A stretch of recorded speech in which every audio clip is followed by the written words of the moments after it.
Well, I was very heartened, Jordan, by your affirmation of the objectivity of moral values and duties.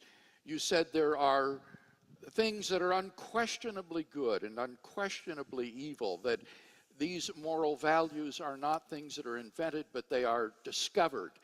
And I couldn't agree more. And I would want to push you on this to say that this very consideration ought to help you to move through naturalism and beyond naturalism to a transcendent ground for the objectivity of these moral values and duties, because they won't be found in naturalism.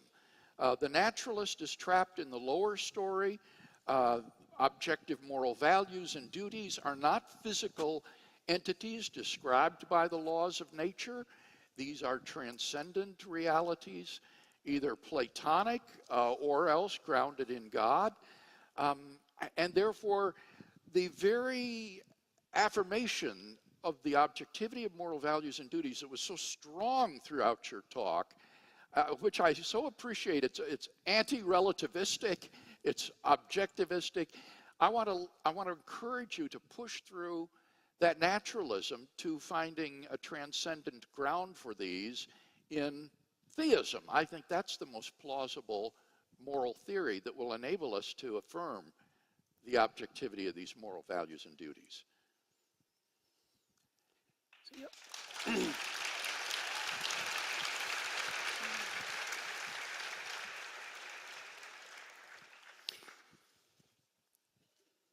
I've tried to work out the sorts of ideas that I portrayed in this talk today within a naturalistic framework as much as possible. Because the naturalistic technique is so powerful, not least for that, but also because there's glimmerings in the scientific literature of the sorts of ideas that you portrayed when you mentioned that the evolutionary biologists are increasingly making the claim that morality is a biological adaptation. And I think you can make a very strong case for that, a much stronger case than has actually been made so far. I think there is a very sophisticated ethic that has evolved that we recognize as a consequence of the evolution of our cognitive and emotional structures. I think that recognition manifests itself in admiration. People are very imitative. It's one of the things that characterizes us in contradistinction to animals who are not very imitative. It's probably the precondition for our linguistic capacity. One of the things that characterizes human existence is the capacity to spontaneously pick a model for emulation, right? A model for admiration. And that's the manifestation of that moral instinct. You say, well, to admire is to want to copy. You say, well, what do you want to copy? Well, you want to copy that which is most admirable. And what is most admirable? Well, what is most admirable, that starts to become a transcendent question, right? You can imagine that the local examples of what's admirable, they're right in front of you and they're concrete and tangible, but to abstract out from that which is admirable in and of itself is simultaneously to construct something like the representation of a transcendent good.